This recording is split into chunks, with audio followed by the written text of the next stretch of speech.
Mike Johnson here, pwinsider.com, for a very special audio. This is a Wrestlecon preview show.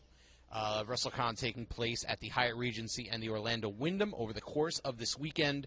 The launch party is 4 o'clock today at the Orlando Wyndham with Ric Flair, Jim Ross, and Sting appearing, and then a bunch of live events. And then tomorrow and Saturday will be the Wrestlecon convention over at the Hyatt Regency. We are with, as we record this, Michael Bochicchio, who is the head guru, the patriarch. You almost get my name right. Do I? A couple of years later. We're almost there. We're good. Well, what's the official name then? Bochicchio.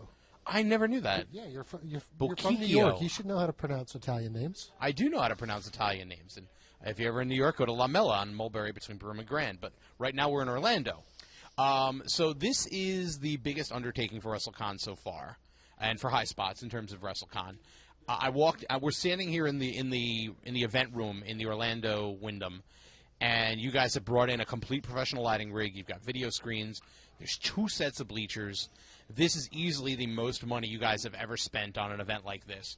I'm curious why the additional expenditure, where you could easily just rent a ballroom and throw a bunch of seats around the ring, which is what's happened in the past, and what's so special about this year, and is this just an evolution of the event? Well, the clear answer is I'm stupid, and spent too much money on making sure this thing looks great. But the reality is we hear the feedback from fans, and I know what we were capable of doing, and I wanted to kind of see what we could do and how the fans responded.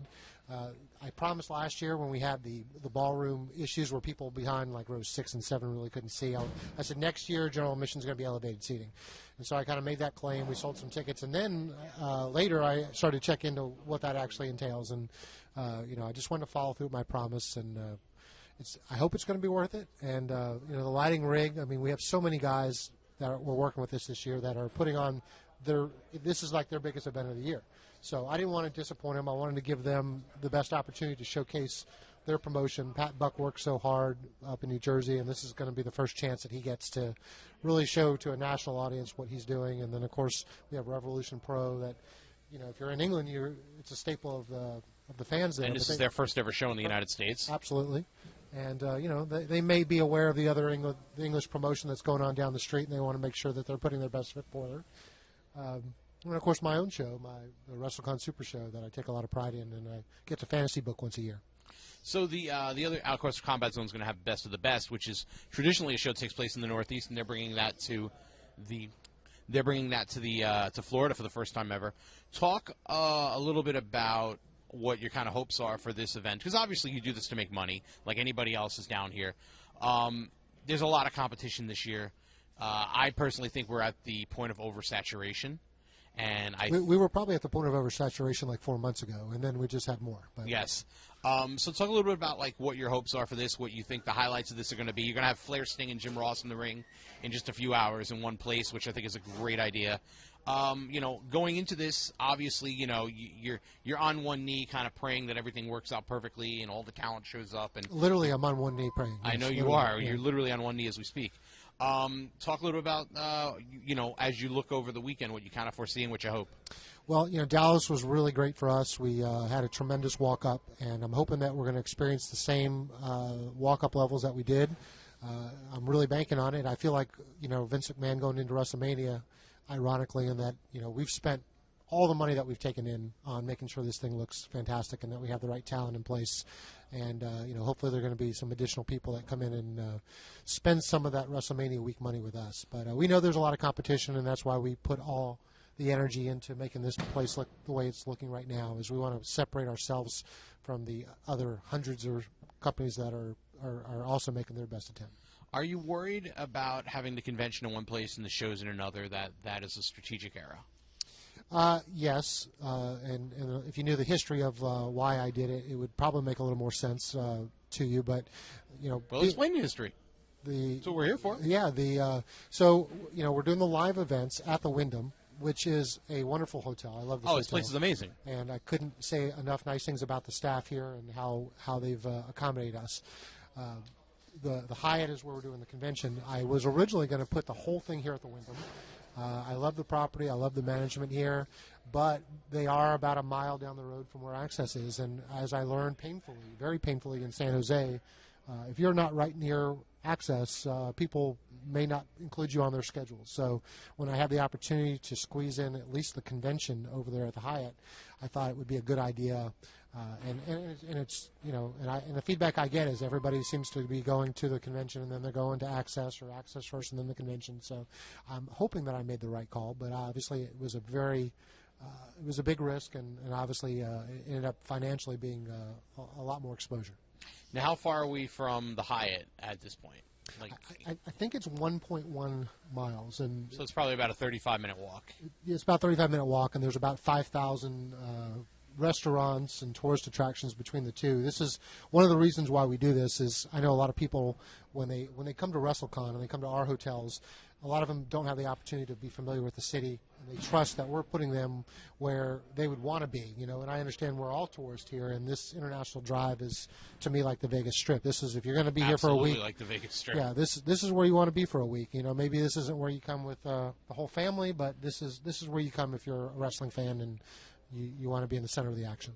So you guys have a lot of interesting matches booked. The one that I'm very interested in for the Wrestlecon Super Show is Jeff Cobb and Bobby Lashley. And you also have Pentagon and Phoenix against the Hardys, which looks to be one of the Hardys' last appearances on the independent scene. I cannot confirm or deny that. I'm not asking you to. I'm just making a statement, and we'll know in a few days whether I'm correct or not. I'll be correct. Talk about, you'd meant, you get to play Fantasy Booker and put together your little dream show. Talk about trying to create a unique show every year, despite all the political and minefields that you always have to go through to put this event together opposite WWE and now competing with WWE Live and all these other groups that are out there. Yeah, obviously I don't ever want to say that we're competing with WWE. We're not, and we appreciate the WWE putting WrestleMania week together and allowing all of us to do what we're doing. But it is a minefield, and as a guy who runs basically once a year instead of like a Ring of Honor or WWE Live that do this more regularly, they're protecting their brand.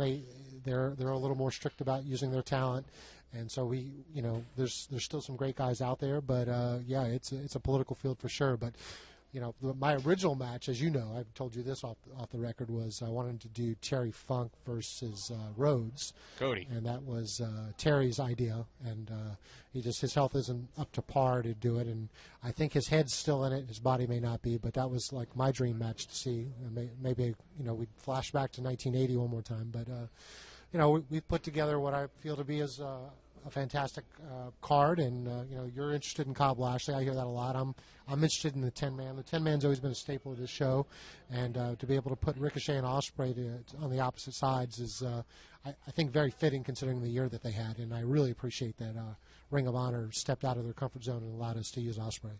So this may be a little too painful or early to ask. What are the plans for New Orleans?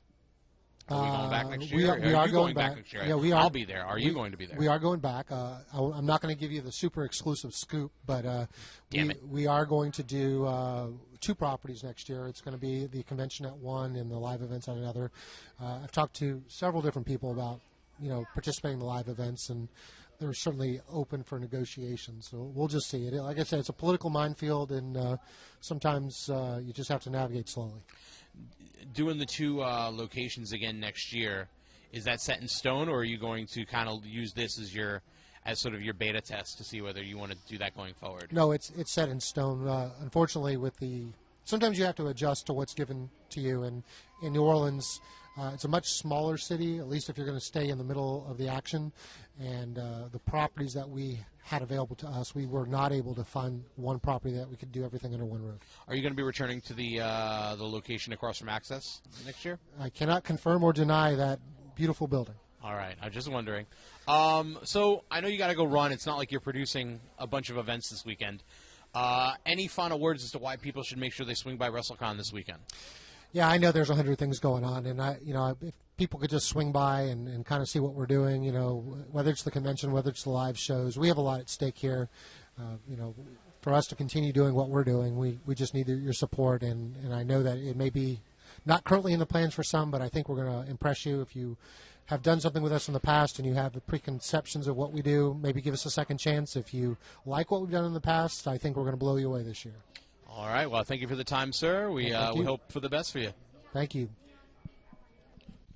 As we continue on our Wrestlecon preview show, I am very happy to finally have on Zane Riley, who is one of the top performers from the North Carolina area. We can call it that, yeah. Yeah. So this is the first time we've gotten to have you on PW Insider, PW Insider Elite, or whatever this is going on. Talk a little bit about your background and how you got in the business and what you're up to these days. Well, don't put it on Elite because then I won't be able to read it or hear it. Well, $7.99 a month, sir. We're doing a sale right now, 38% off. No, this is going to go up on the free site. Okay, well, great. Because I'm only worth the free talent, I promise. All right. Well, I see what they're paying you. Yeah, exactly. Exactly. They're paying me. They're making me set this thing up. And they're making you pay for That's right. for the privilege. I had to buy my own plane ticket here. This is malarkey. Malarkey. Good word. Thank you. We're playing Scrabble here.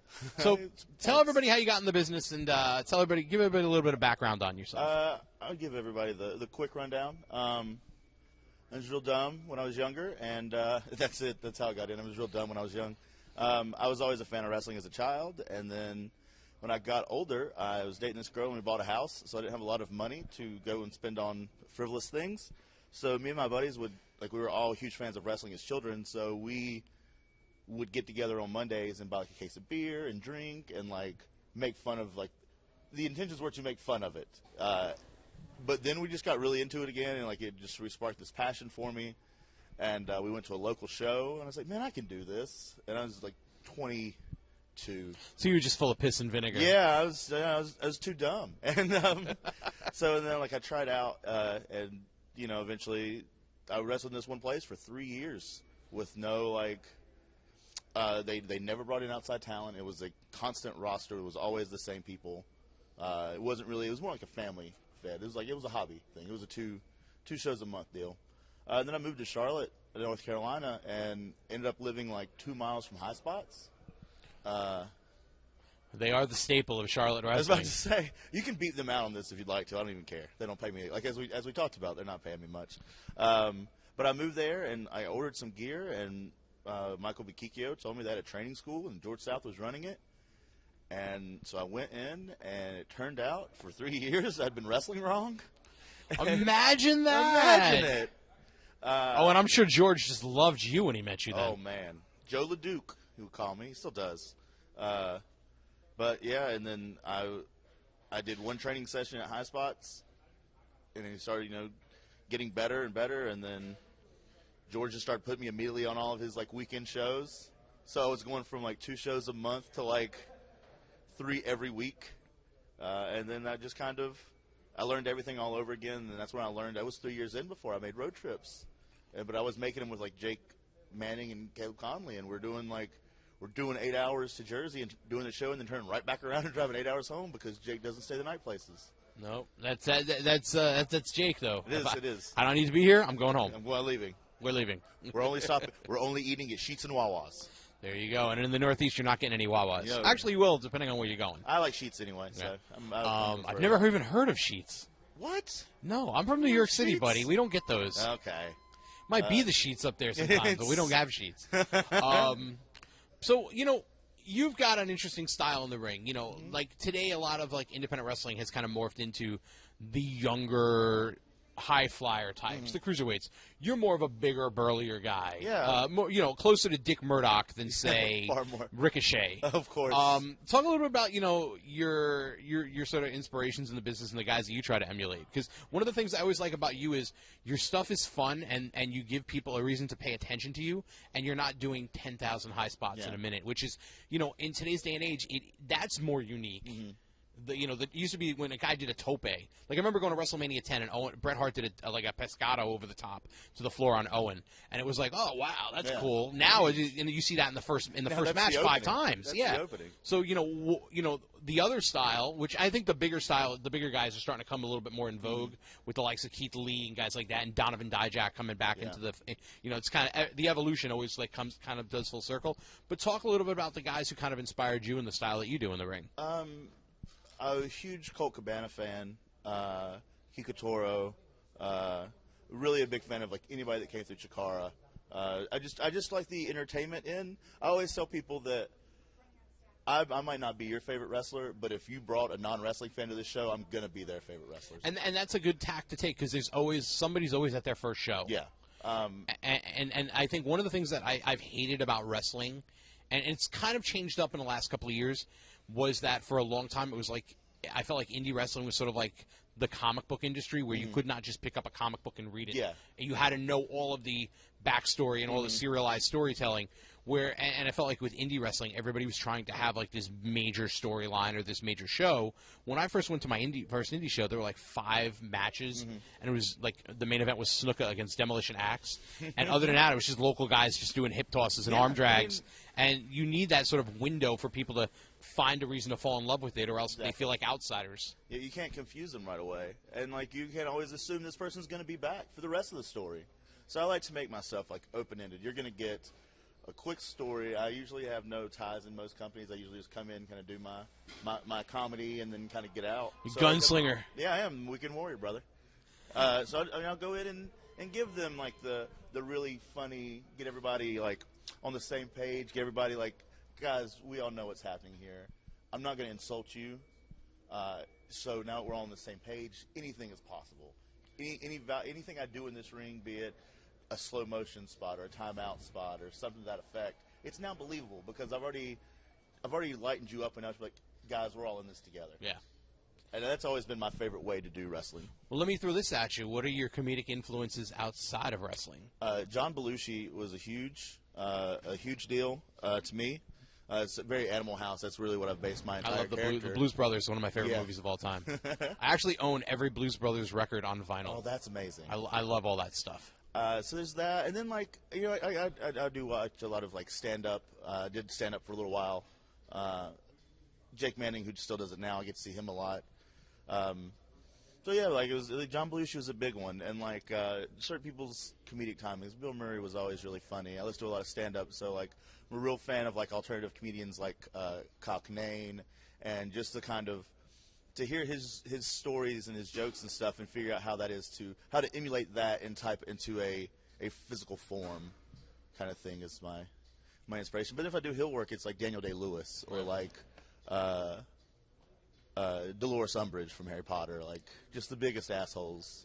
Just total prick and over the top. So yeah, exactly. And like the more over the top it is for me, I think, is that when people also kind of get it there, they're going to boo me, but they're also going to understand, like, okay, he's leading me through this story, and I'm definitely going to follow.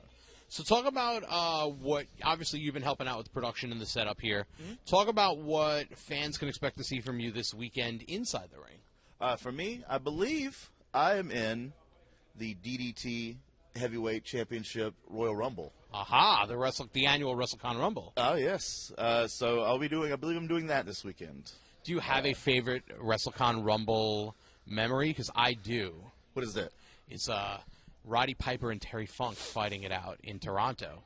Which that was technically Wrestle Reunion, but it's all still the same. It's thing. all under the same banner. But I'll never forget Terry Funk. It ends up being Piper and Funk at the end, and Funk takes the mic. He goes, "No, Roddy, let's have a moment." And he says, "Bow your head and let's pray and let's think about all of the people who we've cared about who are no longer with us, and we're all here together and how great it is we're all here together.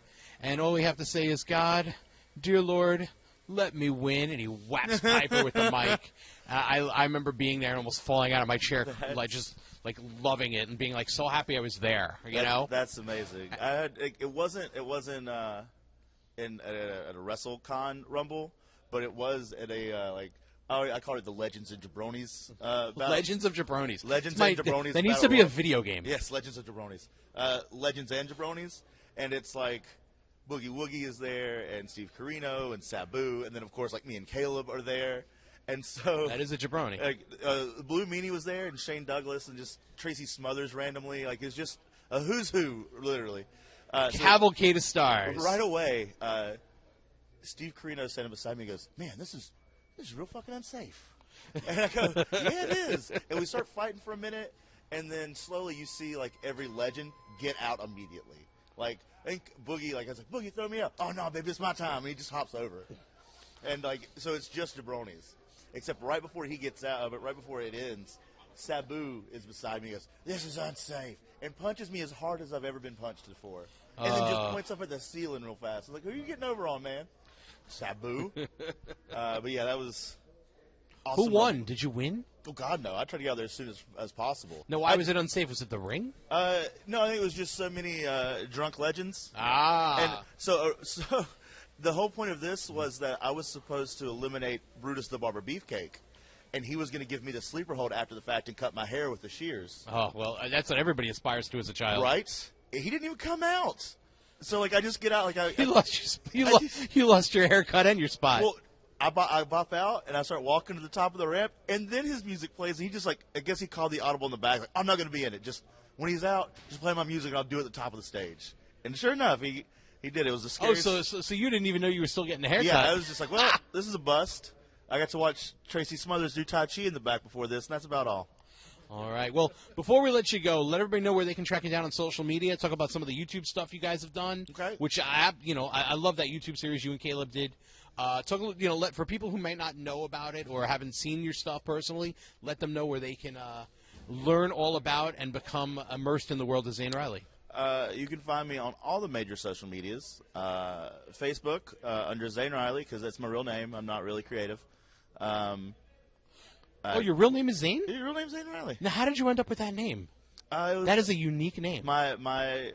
This guy that my dad used to work for, one of his best friends, his name's Zane. Named me after him. Wow, that's awesome. I thought for sure that was a work name. No, man. It's, again, not creative at all.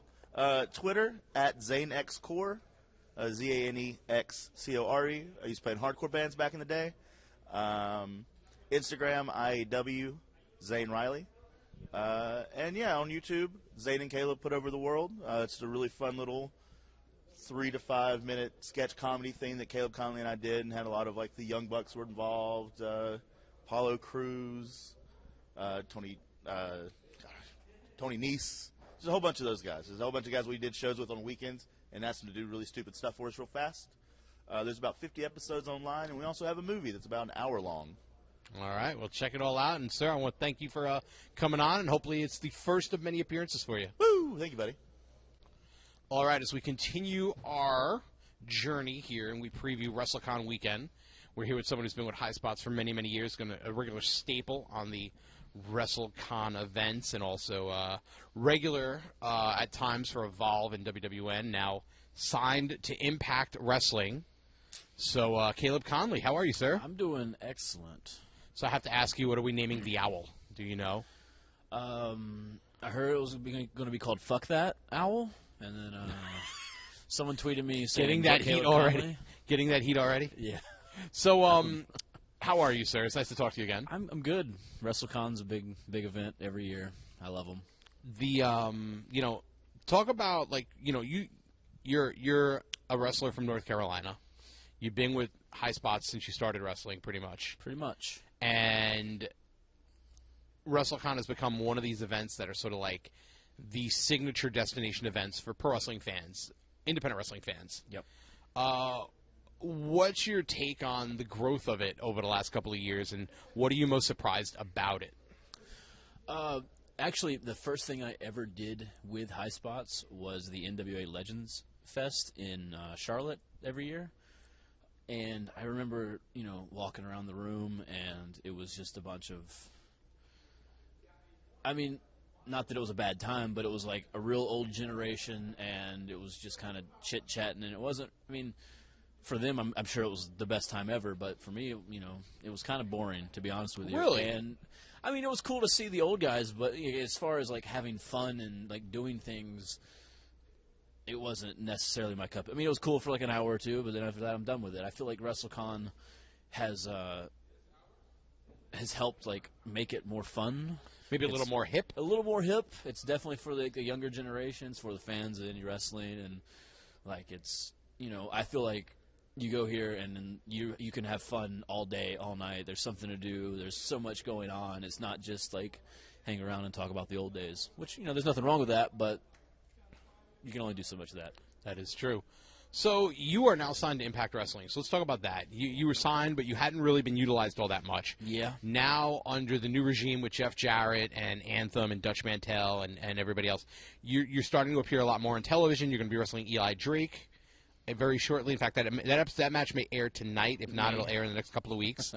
Talk about, after struggling on the independent scene for so long and being what I think is one of the more highly regarded guys who weren't really getting a break to get to the next level, finally having that chance and being utilized.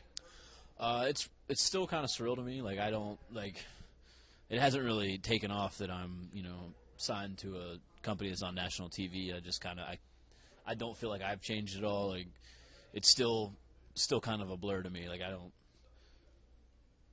really know what to do yet. What's the biggest difference between wrestling at a show like this, where your parameters are pretty much set by your creative boundaries, versus doing television wrestling? It's just like I have structure. People tell me, here, do this, do this, do this, which is I don't know. Sometimes it's nice because you go to indie shows and you have complete creative freedom, and then some people take advantage of that. Some people don't. Some people, it's a lot less room for error. I feel like the TV wrestling, which it's awesome to be creative and everything, but sometimes you kind of want like a direction of this is where everything is supposed to go, instead of just figure it out. I think part of that is they keep the mystique from the wrestlers on purpose because they're afraid of stuff leaking out. Oh, and it absolutely does. Because as we all know, wrestlers are a very silent bunch. They don't ever complain about anything, and they certainly never want to talk about things that are happening that they like and even don't like. Never once has anyone ever complained. So what's your role this weekend at Wrestlecon? Obviously, you're working behind the scenes, but in front of the cameras, let's speak, inside the Wrestlecon ring, what will you be doing? In front of the Wrestlecon ring, I still don't know because my matches has changed 1,000 times as far as the Super Show goes. But tonight, the mark of true independent wrestling. Tonight, I'm appearing at Fighting Evolution Pro, and then Friday it's the Wrestlecon Super Show. Saturday morning, I'm in Pro Wrestling the Wrestling Revolver in the crazy scramble ladder match. I am really looking forward to that the Wrestling Revolver show. Me too. Free pancakes. Free pancakes for everybody that attends. And I think Sami Callihan and his patented brand of madness really lends itself for a weekend like this, because he has a very unique way, a skewed view of pro wrestling. And when you've got such an amazing assemblance of talents in one place, he can really kind of, and not just he, but any independent promotion can kind of pick and choose and do all sorts of really wacky, cool dream matches. And that lineup is like, I'm so excited to be here to cover that, I got to tell you. Yeah, the Wrestling Revolver is like, Sammy, he's like a mad scientist. Like, he's always like, his brain moves a million miles an hour. He's always thinking. He's always trying to be creative. And this show is going to be pretty badass. Then that night, I'm doing the CZW Best of the Best. I'm in a 6-way scramble of some sort there. And then Sunday morning, afternoonish, I'm on the Broken Hardy tailgate party. All right, so you're working, what, ACW or FIP? FIP. All right, so look at that. You're back on the WWN Live family again. Yeah, we, took a hiatus, but, I'm back doing stuff. So, you've been involved in the X Division with Impact Wrestling. Yeah. Talk a little bit about what your hopes are for Impact, the company, and for yourself going forward, because it really is kind of a fresh, clean slate there now. I just want to make as much money as quickly as possible. That may be the most honest answer from any pro wrestler in the history of PW Insider. I feel like things are moving in the right direction, and I'm hoping house shows are going to happen, and hoping the sky's the limit. There's a lot there. They're building relationships with AAA and NOAH and stuff in England, and I'm just, I'm hoping to be a part of all that. The India show too. Yeah, India. The one thing that's cool there is, and I have a theory here, and I'm sure if I'm wrong here, I'll Jeff Jarrett or somebody reach out to me. I almost wonder if like that Global Force Wrestling company is there's never going to be another Global Force show ever again. That's my theory. But I think the name might be something of an umbrella covering all of these little assets that are being sprouted up by Anthem. And I'm sure you don't know, but I mean, it just seems to be like, why not do it that way? Very possible. I feel like in the last set of tapings, there was a lot of people from WrestlePro and other promotions that Jeff Jarrett had worked for in his time when the Global Force was going to happen. The GFW era. And I was excited. You know what? I know some people were kind of like upset about the exodus of talent, but I was excited to see yourself, Fala Bach, Mario Baccara, even Kevin Matthews, who, Kevin Matthews is the guy can talk. Yeah. And his talking skills have been underutilized. Fala Bach is a great, unique talent. And there was like that one match that aired on TV, and like they used it to like kind of spot like all these different guys with all these different international backgrounds. Mm-hmm. And I was like, you know what? That kind of like it lends itself to a viewer of, oh, look at all these talents from across the globe. Yeah. And I you can see they're trying to do something different, and I'm excited about the potential because the one thing with wrestling, as you know, it changes every week. There's always another show. There's always another chance. Absolutely. And that's the one thing about it. You never want to dismiss anything because a great match can go bad in 2 seconds. Oh yeah. And a bad match can turn up and become something great. After another couple of sequences. This is a real cool thing where a lot of people are getting opportunities that might not have in the past, and I'm hoping good things will come of this. I mean, everyone who left TNA is gonna, they'll end up landing on their feet and they'll show up somewhere else and they'll do good things. And this is basically just a good reason for more people to work. So let everybody know where they can find you on social media, so that they can track your progress in Impact and All Points Abroad and beyond. Twitter at Caleb Konley, Instagram at Caleb Konley, Facebook at Caleb Konley Official. I'm always around. I'm at anything that has to do with Highspots. I'm usually there. Hopefully you'll just be seeing me on Pop TV every Thursday at 8 p.m. There you go, 8 p.m. Thursday. And he's available for bookings. Available for bookings. For all the bookings. Anybody wants to pay him the most money in the least amount of time possible, he will gunsling for you. All right, Caleb, thank you so much for coming on. Thanks I look for forward to having having you on Mike. for a longer conversation down the line, and good luck this weekend. I know and you know what? Time out. I got one last question for you. A week like this, where you've got $1 million, we ran over all these bookings. Mm-hmm. Does this turn out to be like the best financial week of the year for you? Like, I don't want numbers, but like, do you think in general it ends up being like the best financial week because of all the bookings, or is it not really worth it because by the end of it you're all banged up and beat up? Well, you're definitely banged up and beat up at the end of it. It is very good financially. Yeah, it's really good financially. All right, so now we know why. Most money in the least amount of time. Oh, yeah, and not even, like, I'm like, I don't know, where am I, 5 or 6 different places? I've talked to, like, Joey Ryan. He's, like, 13 different places. Michael Elgin, Michael Elgin and Joey Ryan, I think, have the record for being in the most places in one period. Good for them. Listen, at the end of the day, the independent wrestling scene's a hustle. And I don't mean like, like you're trying to shyster somebody. No, you're just trying to make a living. You're trying to make a living. You're trying to bust your butt, and you're trying to make and do the best that you can for yourself or your family. Yep. And maximize your time and to get better and hopefully go to the next level. And it's funny how a weekend like this, where it used to be WWF and nothing else, now has become like Wrestling City or Woodstock or something. Yeah, I've been at every one since Houston, and I've just watched it grow. And like I think that year there was Ring of Honor show, and that was about it. Yeah. And then ever since then, it's just this bigger and bigger and bigger and bigger community. Now it's like every independent show that has any kind of internet buzz about them is here. All right, so listen, I'm going to ask you one more question. Okay. Because I know you do have Michael's ear. I'm going to make a special suggestion for WrestleCon next year. All right. There's one person who has never done a convention. He's never appeared at WrestleMania weekend for one of these things. He hasn't wrestled in years. I'm going to make it your quest for 2018. Okay. You got to make WrestleCon produce nails. Nails? Nails. Oh, wow. Huh. I've, to be honest, never even thought about it. But, yeah. I thought you were going to say Dynamite Kid and be like, well, that's a hard. I don't think emotionally or physically he'd be able to make the trip. Yeah, but Nails, I feel like we could probably make that happen. All right, so that's going to be our new quest. We're going to the quest for nails. So Hashtag Quest for Nails. Hashtag Quest Tweet for it. Nails. Tweet at Highspots. There you go. I'm sure Michael will say, what is this? We'll just make it happen. So, all right. So I want to thank you so much for sitting in with us. And everyone check out Caleb on his social media. And check out everything Wrestlecon has to offer this weekend at Wrestlecon.com. There are going to be tons of events, signings, autographs. One night with the Click. The entire Click's going to be in one place. Well, except for one guy. He's a little busy producing WrestleMania. But everybody else is going to be there. We asked. He said no. I'm a little busy. And, of course, live events from Rev Pro from the UK running their first show in the United States.